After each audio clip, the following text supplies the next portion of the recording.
Hariom everyone. तो सिमुलतला के mains exam होने वाले हैं कल यानी कि 20 दिसंबर को। तो उसके बारे में हम लोग कुछ बातें करेंगे यहाँ पर, ठीक है। ये है मेंस इंट्रेंस टेस्ट का एडमिट कार्ड। एडमिट कार्ड जिन्होंने भी आज भी डाउनलोड अगर नहीं किया है, अब तक डाउनलोड नहीं किया है तो अभी चाहिए। आपके मेंस का एडमिट कार्ड पीटी के एग्जामिनेशन से अलग है, इसको सेपरेटली डाउनलोड करना है, ठीक है। तो आप जाइए और सबसे पहले अपना एडमिट कार्ड डाउनलोड कीजिए, लिंक मैं डिस्क्रिप्शन में डाल दूंगा, ठीक है। इस तरह का कुछ आपका एडमिट कार्ड आएगा, ठीक है, जिसमें क्या कहाँ पर क्या है वो मैं बता देता हूँ आपको, ठीक है। एक बार सभी लोग हम लोग इस वीडियो में एग्जामिनेशन को समझेंगे और हमारे एडमिट कार्ड में क्या क्या इन्फॉर्मेशन दी हुई है, कहाँ पर, उसके बारे में हम लोग देखेंगे, ठीक है।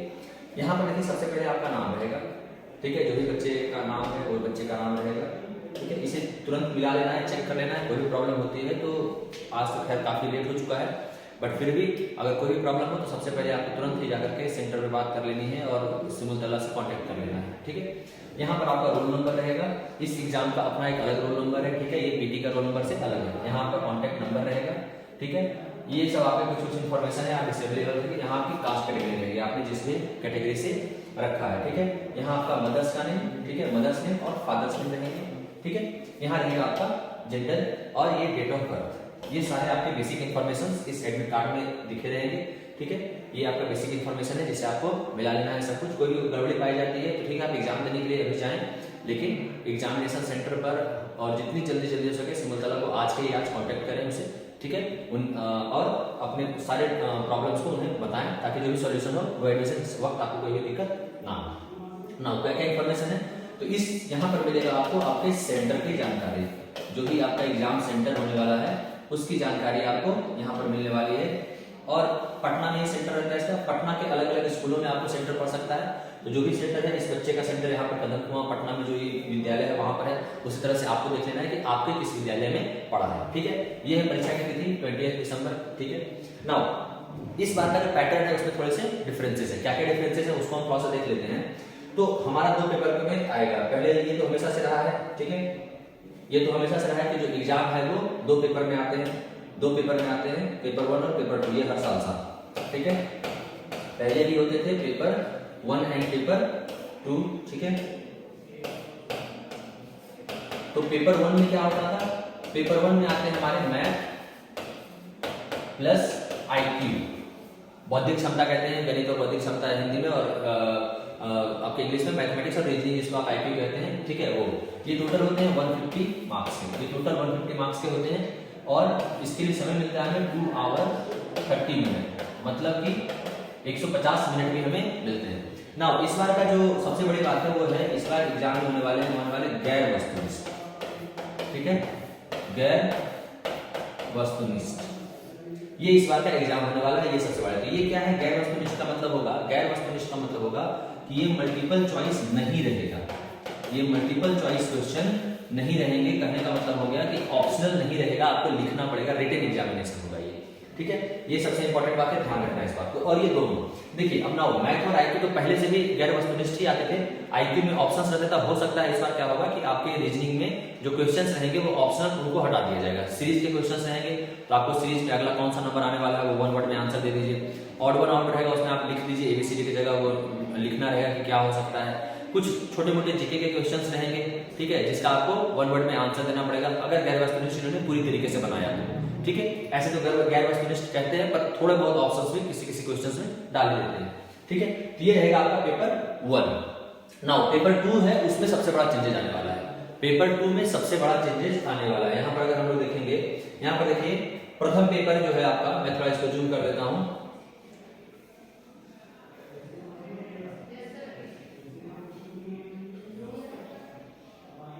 यहाँ पर थोड़ा सा हम लोग इसके बारे में बात करेंगे, पेपर 1 और पेपर 2 के बारे में, ठीक है।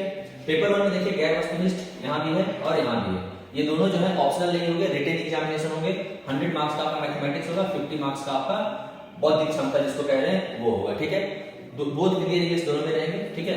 पूरे 150 मार्क्स का आपका पेपर 1 होगा, पूरे 150 मार्क्स का।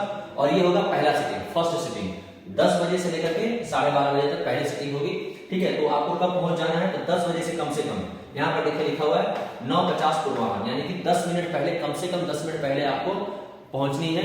इसके बाद आपको एग्जामिनेशन हॉल में एंट्री नहीं मिलेगी, ठीक है। तो मैक्सिमम आपको कब तक पहुंच जाना है? 9:50 तक। ऐसे तो आप 9 बजे तक किसी भी हालत में अपने सेंटर पर पहुंच जाइए, अपना रूम नंबर सब कुछ देख लीजिए कहाँ पर आपको बैठना है और आराम से एग्जामिनेशन के लिए प्रिपेयर करिए, ठीक है। तो ये रहेगा आपका फर्स्ट सिटिंग। सेकेंड सिटिंग में देखिए यहाँ पर आपका सबसे ज्यादा चेंजेस देखने को मिलने वाले हैं अब तक के ईयर्स में जो आते थे और उनसे लेकर के, ये सबसे ज्यादा मैक्सिमम चेंजेस वाले पोर्शन है। क्या क्या चेंजेस हुआ है इसमें? तो मार्क्स तो कोई चेंजेस नहीं, मार्क्स बिल्कुल वैसे ही है। Hindi, English, science and social science, विज्ञान और सामाजिक विज्ञान, ये पहले भी आते थे, अब भी आएंगे। पहले भी हिंदी 40 नंबर का आता था, अंग्रेजी 40 नंबर का आता था, साइंस 40 नंबर का और सोशल साइंस 30 नंबर का, अभी भी उतने ही नंबर है। चेंजेस हुए हैं यहाँ पर। अब सभी को इन्होंने लिखा है इस बार गैर वस्तुनिष्ठ। ये पहला साल है जो इन्होंने लिखा है। ऐसे क्या होता था कि अब तक ये पेपर में ये सारे वस्तुनिष्ठ आते थे, ऑप्शनल आते थे, ठीक है। तो काफी आसान होता था बच्चों के लिए। और अभी क्या कर दिया इस बार इन्होंने पैटर्न थोड़ा चेंज कर दिया, गैर वस्तुनिष्ठ लिख रहे हैं। तो जैसा एक्सपेक्टेशन मैं आपको पेपर भी दिखाऊंगा अभी कि किस तरह का क्वेश्चन पेपर आने के चांसेस है और आपको उसके लिए किस तरीके से आंसर लिखने हैं, ठीक है। ये सभी बातें हम लोग करेंगे इसमें।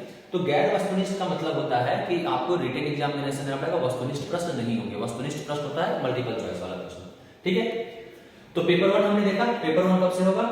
10 से 12:30। उसके बाद आपको 1 घंटे का ब्रेक दिया जाएगा। आप जाइए, थोड़ा हल्का कुछ खाइए, ज्यादा हैवी डिनर नहीं करना है, हैवी लंच नहीं करना है। डिनर क्यों करेंगे? हैवी लंच नहीं करना है, क्योंकि अगर आपने हैवी लंच किया पता चले सवाल में कुछ सोचने वाली बात नहीं। जैसे ही आप थोड़ा सा शांत होइएगा, आपका नींद आने लगेगा, आपको हो सकता है, क्योंकि ये समय थोड़ा उस तरह का रहता है, ठीक है। तो इसलिए लाइट लंच लेना है, कुछ भी थोड़ा बहुत हल्का फुल्का खाकर फिर आ जाना है आपको। कब तक रिपोर्ट कर देना है? तो अगेन 10 मिनट पहले यहाँ भी 1:20 तक किसी भी हालत में सेंटर पे रिपोर्ट कर देना है। तो कोशिश कीजिएगा सेंटर से ज्यादा दूर ना जाए कुछ खाने के लिए। वहीं आसपास में जो छोटी मोटी चीजें मिले, हल्का फुल्की चीजें, कुछ जूस ले लीजिए, कुछ अपना खा लीजिए और वापस से सेंटर पर आ जाइए। तो 1.5 से 4 यानी ये पेपर भी जो आपका चलेगा वो 2 आवर 30 मिनट, 150 मिनट का ये भी पेपर होगा और इसके लिए भी मिलेंगे आपको 150 मार्क्स, ठीक है। तो ये हो गया हमारा पेपर 1 और पेपर 2 का पैटर्न कि किस तरीके से क्वेश्चन पेपर आने वाले हैं, ठीक है। रिटन एग्जामिनेशन होगा, ध्यान रखना है पेपर 2 में कंप्लीटली रिटन एग्जामिनेशन होने वाला है। अब हम लोग थोड़ा सा बहुत ही काम की चीजें इसमें लिखी हुई है वो आपको समझ जाना चाहिए कि किस तरीके के हमें आंसर शीट मिलेंगे और कैसे हमें आंसर देना है, ठीक है। तो चलिए मैं वो भी आपको थोड़ा एक एक करके बताता हूँ इंस्ट्रक्शंस क्या क्या लिखे हुए हैं। देखिए सबसे पहली बात लिखी हुई है कि परीक्षा प्रारंभ होने से 10 मिनट पूर्व तक परीक्षा कक्ष में प्रवेश करना अनिवार्य होगा। मतलब 10 मिनट ही मैक्सिमम टाइम है कि आप कम से कम 10 मिनट पहले तो जरूर आ जाइए। फर्स्ट सिटिंग में 10 बजे से एग्जाम शुरू होती है तो 9:50, सेकंड सिटिंग में 1:20 तक आपको पहुंच जाना है, ठीक है ना। हिंदी व अंग्रेजी दोनों में होंगे ऑब्वियसली। जिन्होंने हिंदी सिलेक्ट किया था, जिन्होंने पीटी में हिंदी लिखा था वो हिंदी में ही लिखेंगे यहाँ पर भी, और जिन्होंने पीटी में इंग्लिश में लिखा था वो मेंस में भी सारे क्वेश्चन के आंसर इंग्लिश में ही देंगे, ठीक है ना। ये बात ध्यान रखिए, ठीक है। आपका जो पीटी में लैंग्वेज था वही यहाँ भी वही लैंग्वेज रखना है। 2 पत्रों में संचालित होगा। आपको पता है पेपर 1 और पेपर 2 दोनों का 150 मार्क्स होगा, वही लिखा हुआ है। नाउ ये बहुत ही काम की चीज है जिसको ध्यान रखना है। क्वेश्चन बुकलेट नंबर, आपका जो आंसर शीट आएगा, आपके जो आंसर शीट बनकर आएंगे उसमें क्या क्या रहेगा? तो question booklet number, question booklet code, उसमें आपको सही से भरना है, ठीक है। क्वेश्चन बुकलेट नंबर और क्वेश्चन बुकलेट कोड आपको सही से बढ़िया से भरना है। आंसर शीट में ध्यान रखना है कि जो भी आपके आंसर शीट मिलेंगे आपको, आंसर शीट जो भी मिलेगा आपको, उसमें आपको 2 चीजें ध्यान रखनी है, 2 चीजें ध्यान से भरनी है। पहला ये कि क्वेश्चन बुकलेट नंबर, यानी आपको जो क्वेश्चन मिलेगा, क्वेश्चन का जो बुकलेट मिलेगा उसमें जो नंबर रहेगा, आपने पीटी दिया होगा उसके सबसे फर्स्ट पेज पर कुछ नंबर रहता है लिखा हुआ है पहले से ही, वही नंबर होता है क्वेश्चन बुकलेट नंबर। उससे आपको भरना है अपने आंसर, जो आपको आंसर शीट मिलेगी उसमें। और नेक्स्ट क्वेश्चन बुकलेट सेट, आपका ABCD जो भी आपके पीटी की तरह यहाँ भी सेट होगा तो वही सेट इसमें फिलअप करना है, ठीक है। नेक्स्ट देखिए है प्रथम आपका जो पाली होगा, फर्स्ट पेपर है मैथमेटिक्स और IQ का है, सेकंड पेपर आपका सोशल साइंस, हिंदी, इंग्लिश का है, ठीक है। तो हमने बात कर ली। अब देखिए ये छठा वाला पॉइंट जो है इसको खासकर ध्यान से रख लेना है, ध्यान से समझिए इसको क्या कह रहा है। इसमें प्रत्येक पत्र के लिए एक उत्तर पुस्तिका दी जाएगी, यहाँ ध्यान रखना है। प्रत्येक पत्र के लिए, यानी पेपर 1 के लिए भी एक आंसर शीट दिया जाएगा, पेपर 2 के लिए भी एक ही आंसर शीट दिया जाएगा। नाउ यहाँ पर छोटे से कंफ्यूजन है बच्चों के बीच में कि क्या हमें एक्स्ट्रा सीट्स मिलेंगे अगर हमने लिख लिया और पेपर हमारा खत्म हो गया, तो क्या हमें एक्स्ट्रा सीट्स मिलेंगे जिस तरह स्कूल के एग्जाम्स में हमें मिलते हैं।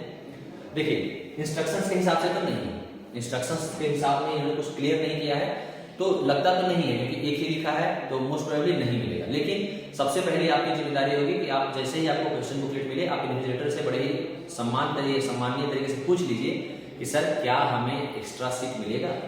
अगर वो कहते हैं हाँ तो अच्छी बात है, तो थोड़ा फ्री होकर लिख सकते हैं। लेकिन जैसे ही वो कहते हैं कि नहीं एक्स्ट्रा सीट नहीं मिलेंगे बालक, बस जो है यही है, तो बड़े ही समझदारी से आपको जगह का इस्तेमाल करना है, ठीक है। बहुत ही साफ सुथरा तरीके से लिखना है, काट कूट आप ज्यादा कीजिएगा, गंदी कीजिएगा, आपका पेपर समाप्त हो जाएगा और फिर नुकसान आप ही को हो जाएगा, ठीक है। आप आंसर नहीं कर पाइएगा, तो ध्यान रखना है इस बात को। जाते ही सबसे पहले इस बात का कंफर्मेशन कर लेना है कि आपको एक्स्ट्रा बुकलेट मिलने वाले हैं या नहीं है, सप्लीमेंट्री सीट्स, ठीक है। तो ये इंस्ट्रक्शंस कहता क्या है कि प्रत्येक पेपर के लिए एक उत्तर पुस्तिका दी जाएगी, एक आंसर शीट दिया जाएगा, ठीक है। और ये देखिए बहुत ही काम की बात है, इसको भी ध्यान से समझिए। किसी एक खंड के सभी प्रश्नों के उत्तर एक ही साथ लिखे जाएंगे, ठीक है। क्या है ये? इसका मतलब ये हो गया कि देखिए पेपर 1 में मैथ और आईक्यू आने वाला है, पेपर 2 में हिंदी, इंग्लिश, साइंस और सोशल साइंस आने वाला है। आपको क्या करना है, देखिए इसका मतलब क्या है मैं आपको समझाता हूं कि पेपर 1 में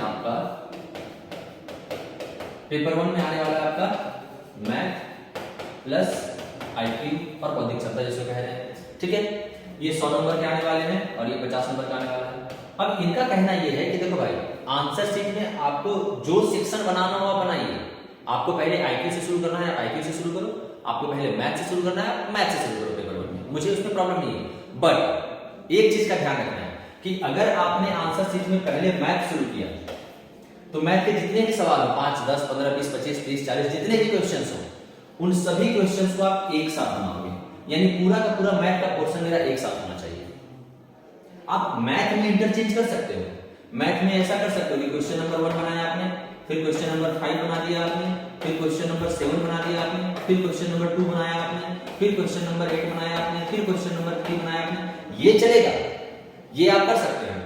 बट ऐसा नहीं चलेगा कि आपने मैथ बनाया, मैथ शुरू किया, ठीक है, उसके बाद आपने बनाया क्वेश्चन 1, क्वेश्चन 5, अब आपको लगा यार इससे मैथ थोड़ा नहीं बन रहा है, चलो मैं थोड़ा आईक्यू शुरू कर देता हूं, फिर आपने यहाँ आईक्यू शुरू कर दिया और उसके क्वेश्चन नंबर 1 बना दिए, क्वेश्चन नंबर 2 बना दिए। ये नहीं, ये गलत हो जाएगा, ये गलत हो जाएगा। आपको ये काम कीजिएगा आप तो आपका आंसर अमान्य करार दे दिया जाएगा, इंस्ट्रक्शन में साफ साफ लिखा हुआ है, ठीक है, ये इनवैलिड कर दिया जाएगा। आपको क्या करना है, मैथ एक बार शुरू करना है तो मैथ के सारे क्वेश्चंस को एक साथ रखने हैं, एक जगह पे रखने हैं। आप क्वेश्चंस में इंटरचेंज कर लो आपस में मैथ में, ठीक है। अगर आपको पहला के बाद तीसरा बन रहा है तो तीसरा बनाओ, फिर दूसरा बनाओ, वहां तक चलेगा। वो भी नहीं कीजिएगा, ज्यादा बेहतर है, ठीक है। बट ठीक है वहां तक आप कर सकते हैं, उसमें कोई दिक्कत नहीं होगी आपको। लेकिन अगर आपने ऐसा किया कि 2 सवाल मैथ का, फिर आईक्यू का, फिर मैथ का, इस तरह से आपने मिला जुला दिया तो आपके आंसर्स को अमान्य करार दे दिया जाएगा, आपकी कॉपी शायद चेक ही ना हो, ठीक है। तो इस बात का खास ध्यान रखना है बच्चों कि आपको आंसर लिखना कैसे है, आपको आंसर लिखना कैसे, बहुत ही इंपॉर्टेंट इंस्ट्रक्शन है ये, इसको एकदम दिमाग में बिठा लीजिए। Same goes with paper 2 also, same goes with paper 2 also, कि पेपर 2 में आपके पास 4 सब्जेक्ट की बात हो। पहला मान लीजिए साइंस, आपने साइंस से शुरू किया, साइंस है, एसएसटी है, इंग्लिश है और हिंदी। मान लेते हैं कि क्या कह रहा है कि आपने सबसे पहले लिखा ऊपर साइंस, आप किसी से भी शुरू कर सकते हैं। पहला सेक्शन उनके क्वेश्चन बुकलेट में कुछ भी रहे, चाहे हिंदी का रहे, चाहे इंग्लिश का रहे, चाहे मैथ साइंस का रहे, चाहे सोशल साइंस का रहे, पेपर 2 में आप किसी भी सेक्शन से शुरू कर सकते हैं, आपकी जो इच्छा हो, ठीक है। एक ही चीज का ध्यान रखना है कि अगर आपने साइंस शुरू किया है, साइंस चाहे पहला सेक्शन हो या अंतिम सेक्शन हो, अगर आपने साइंस से शुरू किया है तो साइंस के सारे साइंस के क्वेश्चन जो होंगे, क्वेश्चन एक साथ लिखे जाएंगे, एक साथ, ठीक है। इसके बीच में भूल से भी, ऐसा नहीं कि साइंस के अगर 10 क्वेश्चन है तो आप क्वेश्चन नंबर 1 से लेकर के क्वेश्चन नंबर 10 तक, इसके बीच में आप 1 के बाद 3 बनाइए, 4 बनाइए, 5 बनाइए, 8 बनाइए, फिर 2 बनाइए, चलेगा। लेकिन 1 से 10 तक वाले सारे साइंस वाले पोर्शन एक ही जगह पे लिखे हुए रहने चाहिए। और इसके अलावा जो बच गया एसएसटी का, तो एसएसटी अलग होना चाहिए, इंग्लिश अलग होना चाहिए, हिंदी अलग होना चाहिए, इसी तरीके से, ठीक है। मान लीजिए कि पहला पोर्शन साइंस, आपने साइंस से शुरू किया, फिर आपको लगता है कि मैं थोड़ा हिंदी बना लूंगा, आप बना लो, कोई बात नहीं, आप साइंस के बाद सीधा हिंदी शुरू करो, आप ऊपर लिखो हिंदी, ऊपर लिखो हिंदी, हाँ ये हेडिंग देना बहुत जरूरी है, ठीक है, ये कि हम साइंस बना रहे हैं, फिर हिंदी, आप फिर हिंदी के सारे क्वेश्चन बना दो। मान लीजिए इसमें 20 क्वेश्चन है, तो 1 से लेकर के 20 तक जितने भी क्वेश्चन थे आपने एक साथ बना डाले। तो ये ध्यान रखना है कि एक पोर्शन का, एक सब्जेक्ट का आंसर हमेशा एक साथ रहेगा, उस सब्जेक्ट के बीच में कोई दूसरा सब्जेक्ट का आंसर नहीं आपको लिखना है, नहीं तो आपका क्वेश्चन बुक, आपका आंसर शीट अमान्य करार दिया जाएगा, इनवैलिड करार दिया जाएगा और अच्छे से चेक नहीं होगी। ये सबसे इंपॉर्टेंट बात है बच्चों, जिसका ध्यान रखना है, ठीक है। वही चीज यहाँ पर लिखा हुआ है, ये बहुत ही साफ साफ उन्होंने लिख रखा है। प्रत्येक प्रश्न के लिए एक उत्तर पुस्तिका दी जाएगी, परीक्षार्थी प्रश्न के किसी एक खंड के सभी प्रश्नों के उत्तर एक ही साथ लिखेंगे तथा प्रश्न पत्रों में अंकित खंड व प्रश्न संख्या को प्रत्येक उत्तर में स्पष्ट रूप से इंगित करेंगे। खंड मतलब आप किसका, कौन से सेक्शन का बना रहे हैं, मैथ का बना रहे हैं, इंग्लिश का बना रहे हैं, हिंदी का बना रहे हैं, साइंस का बना रहे हैं, जो भी आप बना रहे हैं ऊपर आप बढ़िया से लिखेंगे और क्वेश्चन नंबर देना जरूरी है। ये तो आप स्कूल के एग्जाम में भी करते होंगे, क्वेश्चन नंबर के बिना आपके टीचर आपको समझाते भी होंगे, तो बस वो क्वेश्चन नंबर देना बहुत ही जरूरी है कि आप क्वेश्चन 1 का बना रहे हो, कि 2 का बना रहे हो, कि 5 का बना रहे हो, 10 का बना रहे हो, वो साफ साफ इनको दिखना चाहिए, ठीक है। तो ये सारी चीजें हैं। बाकी आपका वही लास्ट हो गया कि परीक्षा का स्तर क्लास 5 के पाठ्यक्रम के अनुसार होगा और परीक्षा भवन में ये सब चीजें नहीं ले जानी है, कोई भी इलेक्ट्रॉनिक गैजेट्स। तो इसमें जो सबसे इंपॉर्टेंट बात थी वो ये थी कि आपको किस तरीके से आंसर राइटिंग करनी है, ये बहुत ही इंपॉर्टेंट बात है, एकदम ध्यान से रख लीजिएगा, ठीक है, एकदम बहुत ही ध्यान से इसे समझ लीजिएगा। एक और बहुत ही खास बात है, एक और बहुत ही खास बात है, पॉइंट नंबर 3 पर थोड़ा सा देखते हैं, ये बात छूट गई कि आपकी उत्तर पुस्तिका में परीक्षार्थी का नाम, यानी आपके आंसर शीट में परीक्षार्थी का नाम, अनुक्रमांक इत्यादि पूर्व से मुद्रित रहेगा, पहले से ही प्रिंटेड रहेंगे, पहले से ही प्रिंटेड रहेंगे, ठीक है। यानी कि आंसर शीट में स्टूडेंट नेम, रोल नंबर, ये दो चीजें इन्होंने लिख रखी है और भी कोई डिटेल्स पहले से ही प्रिंटेड रहेगी। तो जैसे ही आपको क्वेश्चन आंसर बुकलेट मिलता है, सबसे पहले आपको चेक कर लेना है कि आपको आपके ही डिटेल्स का आंसर बुकलेट मिला है या नहीं मिला है। आपको खुद से वहां पर नाम लिखने की जरूरत नहीं है, जैसा आप स्कूलों में लिखते हैं, आपको पहले से ही प्री प्रिंटेड मिलेगा। आपके कोई क्वेश्चन आंसर बुकलेट पर पहले से ही नाम लिखे रहेंगे कि किसी क्या नाम है, क्या रोल नंबर है, और भी कुछ अगर डिटेल्स होगा तो नेम और रोल नंबर सबसे इंपॉर्टेंट है, जो आपको अपने एडमिट कार्ड से एग्जैक्टली मिला लेना है। बाकी जो भी डिटेल्स रहेंगे आपको अपने एडमिट कार्ड से एक बार मिला लेना है।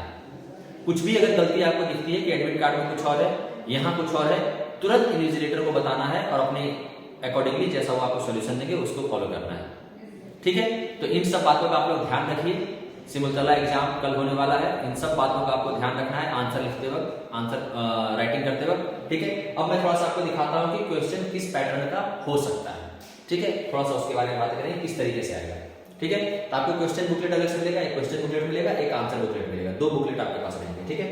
तो हम लोग देखते हैं थोड़ा सा कि क्वेश्चन किस तरीके का हो सकता है, ठीक है।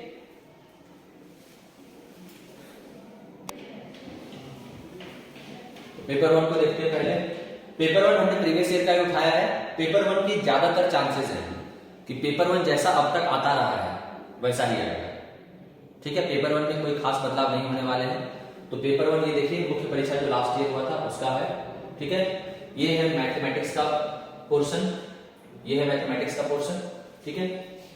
100 मार्क्स का मैथमेटिक्स का पोर्शन, बहुत ही सिंपल प्रॉब्लम्स आते हैं, 1 2 3 4 5 5 सवाल थे, इसमें सब में 2 थे तो 10 सवाल हो गए इसके। और उसके बाद के 50 क्वेश्चन से 50 क्वेश्चन थे आपके बौद्धिक क्षमता में, ठीक है। 50 सवाल थे आपके बौद्धिक क्षमता में। तो उम्मीद है कि इस बार भी कुछ ऐसा ही रहेगा। इन्होंने लिखा है गैर वस्तुनिष्ठ, ये जो आप देख रहे हैं सभी वस्तुनिष्ठ है और इसमें सभी प्रकार के क्वेश्चन है। बौद्धिक क्षमता में आपको सिर्फ रीजनिंग वाले क्वेश्चन नहीं आएंगे जो आप बाकी स्कूल के लिए तैयारी करते हैं कि सीरीज हो गया, कोडिंग डिकोडिंग हो गया, ये हो गया, नहीं, इसमें छोटा मोटा सब कुछ मिला देते हैं हम लोग। तो थोड़ा सा ध्यान रखिएगा कि आपको हो सकता है छोटा मोटा मैथमेटिक्स के भी क्वेश्चन पूछे जाए, कुछ थोड़ी बहुत पहेलियां पजल्स जो टाइप के क्वेश्चन है तो वही पूछे जाए, थोड़े बहुत science, social science, GK, current affairs, छोटा मोटा चीजें उठा करके कुछ भी पूछ लेंगे और उसमें 1 वर्ड आंसर ही रहेगा मैक्सिमम, उससे ज्यादा आपको ज्यादा चीजें लिखने की जरूरत नहीं रहेगी, ठीक है। जैसे इसमें देखिए इन्होंने मैथमेटिक्स के क्वेश्चन कुछ पूछ लिए हैं, ठीक है। तो ये कुछ भी हो सकता है आपके, तो ध्यान रखना है कि बौद्धिक क्षमता में आपका कुछ भी सवाल आ सकते हैं। यहाँ से देखिए, यहाँ से कौन बाकी तीनों से भिन्न है, ये आपका ऑड वन ऑड के क्वेश्चन आ गए, ठीक है। यहाँ नीचे आपके कुछ जीके के क्वेश्चन हैं, ठीक है। तो बौद्धिक क्षमता में आपसे मिला जुला करके यहाँ पे देखिए जीके के क्वेश्चन है कुछ है, ठीक है। कुछ करंट अफेयर से भारत ने चंद्रयान 2 मिशन किसके लिए भेजा था, तो आपके चंद्रयान 3 मिशन का भी क्वेश्चन आ सकता है आपके लिए, ठीक है। तो ये कुछ तरह का क्वेश्चन रहेगा, ठीक है बालकों। तो ये दिमाग में बिठा लेना, मैं आपको बस क्वेश्चन पेपर एक दिखा दे रहा हूँ कि एग्जाम से पहले बिल्कुल भी डरना नहीं है, किस तरह के पेपर आने वाले हैं उसके बारे में पहले से प्रिपेयर होकर जाना है, ठीक है। पैटर्न इस बार पहली बार चेंज हुआ है, तो मैं आपसे भी चाहूंगा कि अगर किस तरह का पेपर आता है जरूर मुझे बताएं, ठीक है। हमारे टेलीग्राम चैनल पे अपने पेपर्स को आप भेज सकते हैं या फिर आप कमेंट बॉक्स में बताएं कि किस तरह का पेपर आया था, ठीक है। ये मैथमेटिक्स का पेपर रहेगा आपका, ठीक है। अब हम लोग पेपर 2 दिखाते हैं आपको कि पेपर 2 में किस तरह की चीजें रहेंगी, ठीक है।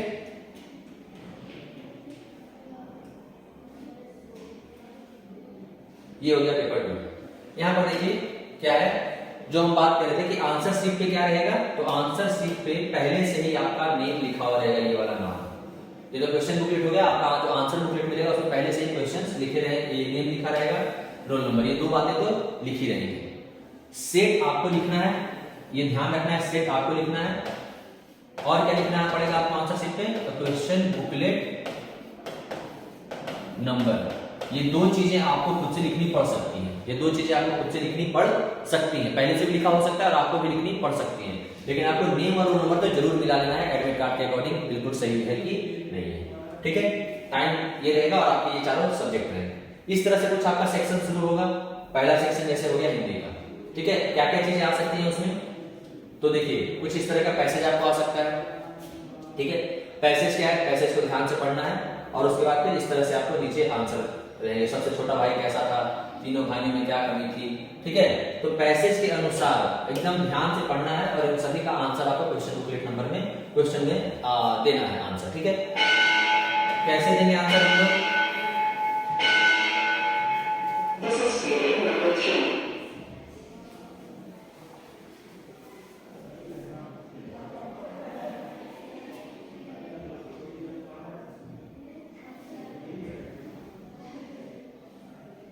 ये कुछ इस तरह के सवाल आएंगे जिसको आपको पैसेज से देखकर देना है जवाब, ठीक है। कैसे देंगे हम लोग, देखिए थोड़ा सा मैं बताता हूँ फिर से कि क्या क्वेश्चन बुकलेट में, आंसर बुकलेट में क्या आपको ध्यान रखना है। तो अगर आप लिखोगे हिंदी, तो आपको ध्यान रखना है कि हिंदी के सभी प्रश्नों का जवाब हम एक ही साथ दें। तो सबसे पहले आपको क्वेश्चन लिखना है, जैसे क्वेश्चन नंबर 1 मैं बना रहा हूँ, क्वेश्चन नंबर 1 में लिखूंगा, ठीक है। फिर उसका पहला ये है, फिर मैं पहला इस तरह से लिखूंगा, क अगर रहेगा लिखा होगा क लिखूंगा, ए रहेगा तो ए लिखूंगा, जो भी रहेगा, और फिर मैं उसके बाद जवाब दूंगा। छोटा भाई कैसा था, तो छोटा भाई शरारती था, ठीक है। जो भी आपके पैसे के हिसाब से आंसर रहेगा उससे आप लिखिएगा, ठीक है। आराम से एक लाइन 2 लाइन में, कोई बहुत ज्यादा परेशानी वाली बात नहीं है। नेक्स्ट इस तरह के आगे व्याकरण के कुछ सवाल आ सकते हैं। क्रिया किसे कहते हैं, उदाहरण सहित लिखें। तो आप लिखिएगा काम करने वाले शब्दों को क्रिया कहते हैं, जिन शब्दों से काम के होने या समझ जिससे जिन शब्दों से किसी काम के होने को समझा जाए उसे क्रिया कहते हैं। उदाहरण सहित लिखिएगा खाना, पढ़ना, लिखना, दौड़ना, ठीक है। तो इस तरीके से निम्नलिखित वाक्यों में से विशेषण शब्दों को चुनिए तथा उनके प्रकार लिखिए। देखिए कैसे आप लिख सकते हैं, ऐसे इसी तरह के छोटे छोटे सवाल आएंगे, ठीक है। आपको एक राइटिंग सेक्शन रहेगा फिर लास्ट में, जैसे बहुत ताकतवर है, तो क्या है इसमें, ताकतवर हमारा हो गया विशेषण, ठीक है। किस प्रकार का विशेषण है वो बताइए। इसलिए संतरा खट्टा है, खट्टा हमारा विशेषण हो गया। तो आप इस तरह से लिखेंगे कि क्वेश्चन नंबर 3 2 विशेषण क्या है, विशेषण है मेरा ताकतवर, और किस टाइप का विशेषण है, तो आप विशेषण का प्रकार लिखेंगे, ठीक है। विशेषता बता रहा है, किस तरह की विशेषता बता रहा है, ठीक है। तीसरा हो गया आपका खट्टा, ठीक है, ऐसे लिखेंगे। फिर इस तरीके से आप सभी का लिखते जाएंगे कि क्या प्रकार है उसका। निहार दिए गए शब्दों के विलोम लिखिए। आगे वही अग्रज का अनुज, अनुकूल का प्रतिकूल, ठीक है। तो आप इसको भी सेम 4 का 1 सीधे आप आंसर लिख सकते हैं। 4 का फर्स्ट अग्रज है तो आपने सीधे लिख दिया अनुज, ठीक है।